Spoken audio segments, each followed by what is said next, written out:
المشاهدون الأفاضل، طيب الله أوقاتكم أينما كنتم بكل خير. أحييكم وأقدم نشرة أخبار المساء من الفضائية الإريترية استهلها بالعناوين. رئيس إياس يزور مركز البحث العلمي والثروة الحيوانية. دورة تدريبية في المحاسبة وإدارة الممتلكات في كرن وأصمات. اجتماع حول حقوق المرأة في أغرداد. مقتل 15 شخصا في هجوم استهدف كنيسة ببوركينا فاسو. التجارة العالمية تخفض توقعاتها لنمو تجارة السلع.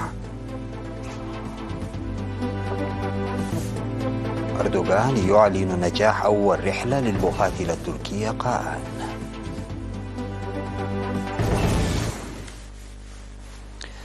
السلام عليكم ورحمة الله. قام الرئيس إياس أفورقي اليوم بزيارة مركز البحث العلمي والتدريب في مجال الموارد الحيوانية رفقة وزير الموارد المائية بجمهورية مصر العربية.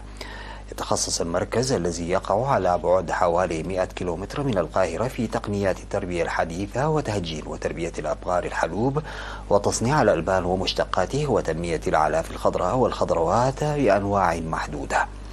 وقدم المشرفون على المركز توضيحا للرئيس إياس أفورقي والوفد المرافق له على مهام المركز ورسالته وسعته وأنشطته، بالإضافة إلى الأنشطة البحثية التي يتم إجراءها لتنمية وضمان صحة منتجات الألبان.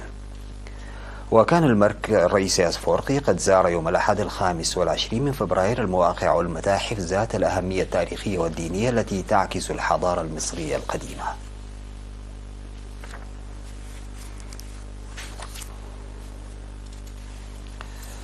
نظمت مكاتب التعليم في مديريتي كرن وأصمات دورة تدريبية يوم 23 من فبراير في المحاسبة وإدارة الممتلكات والتوثيق للمحاسبين من جميع المدارس. ودعا مسؤول مكتب التعليم في مديرية كرن الأستاذ يوسف عقبة سلاسي إلى العمل لتنفيذه لدوره الإيجابي في عملهم. من جانبها أوضح مسؤول التعليم في إقليم عنسبة الأستاذ كفلاي عند ميكائيل إن الأعمال المالية تتزايد مع التوسع وتحسين كفاءة المدارس، مضيفا أن التدريب سيعززها.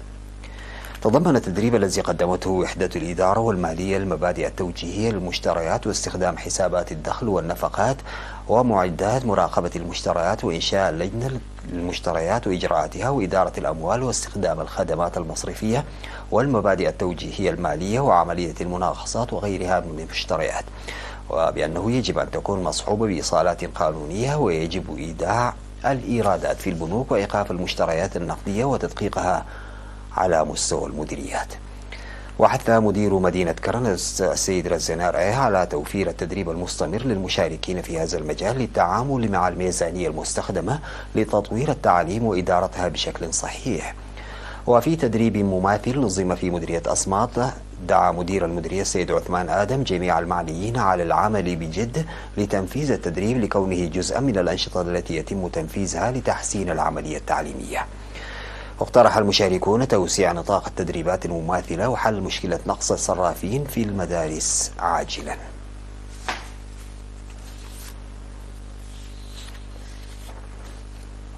عقد فرع الاتحاد الوطني للمرأة في إقليم القشبركة اجتماعا في مدينة أغرداد حول حقوق ومشاركتها في برامج التنمية.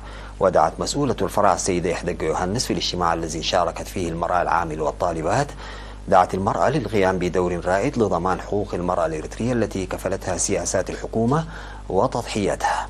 وذكرت تمهيد الأرضية لرفع مشاركة المرأة في برامج التنمية وضمان استفادتها بما في ذلك المناطق النائية ومنح الأولوية لمكافحة انتهاكات حقوق المرأة. وأوضحت المشاركات في الاجتماع أنه سيعزز معرفتهم بالخطوات الواجب اتخاذها لضمان حقوق المرأة والقضاء على الممارسات الضارة.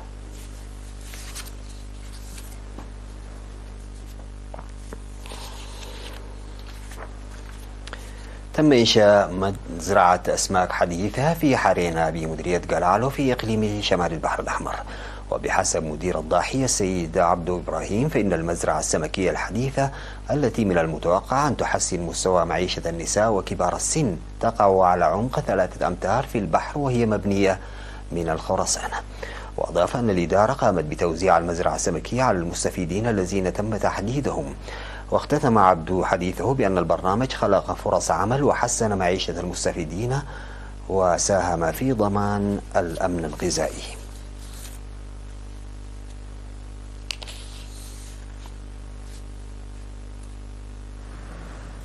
نظمت حملة نظافة واسعة في مديرية عد قيح بمناسبة 8 مارس اليوم العالمي للمرأة. أوضح رئيس لجنة النظافة السيد أسفاو تركاي مشاركة سكان ضواحي حشملة وحينبة وهدامو وعنبعور وعمال مختلف المؤسسات الحكومية وطلاب المراحل التعليمية الثلاث في الحملة من 13 وحتى 16 من فبراير. وقال إن الهدف الرئيسي للحملة هو ضمان صحة السكان من خلال نظافة المدينة وحث المشاركين على مواصلة أنشطة النظافة المماثلة.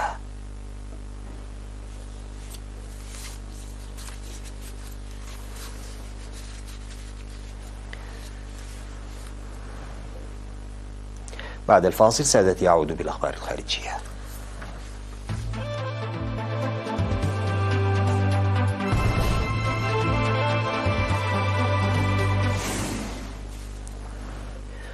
قتل 15 شخصا على الأقل وأصيب 2 في هجوم استهدف كنيسة كاثوليكية في إحدى القرى شمالي بوركينا فاسو وفق مصادر بالمنطقة.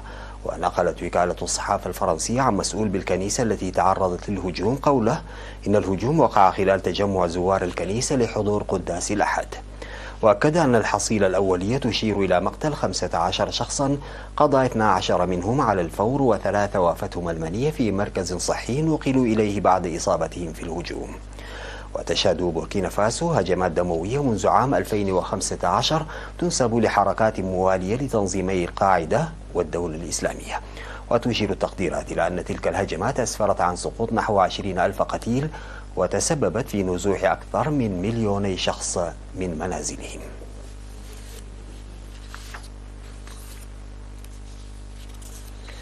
قالت المديرة العامة لمنظمة التجارة العالمية إن معدل نمو التجارة السلعية العالمي يمكن أن يقل عن 3.3% هذا العام. وخلال فعاليات المؤتمر الوزاري 13 لمنظمة التجارة العالمية والتي تستمر حتى 29 من فبراير الجاري في أبو ظبي، قالت نيجوزي أوكونجو إن نمو حجم تجارة السلع العالمية في عام 2023 قد انخفض عن 0.8% التي توقعناها في أكتوبر. واجتمع وزراء التجارة من كل دول العالم تقريبا لحضور اجتماع لمنظمة التجارة العالمية يهدف إلى وضع قواعد جديدة للتجارة العالمية.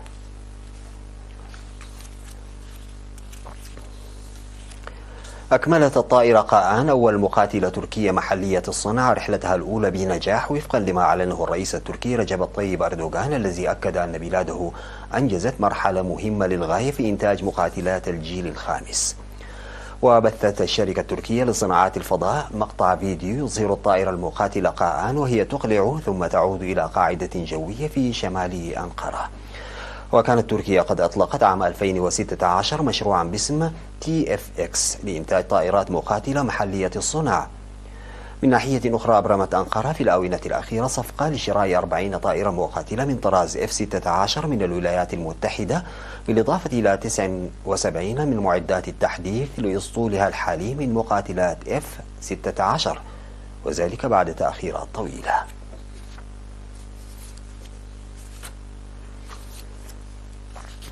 بدأ مزارعون بولنديون إغلاق معبر حدودي مهم مع ألمانيا في سلوبيس احتجاجا على القواعد الأوروبية واستيراد منتجات من خارج الاتحاد الأوروبي والتي اعتبروها غير مطابقة للمواصفات الأوروبية.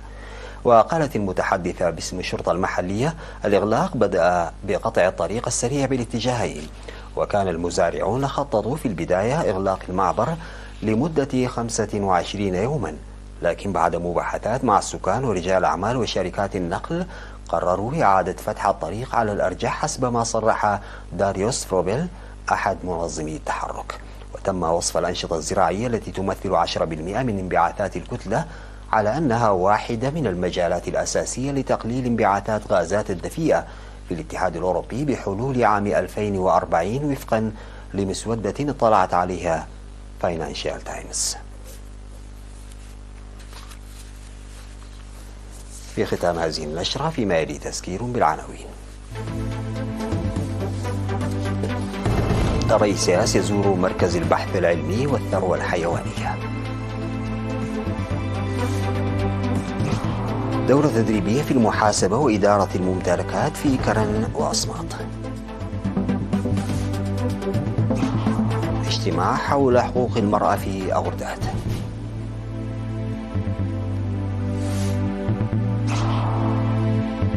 مقتل 15 شخصا في هجوم استهدف كنيسة ببوركينا فاسو.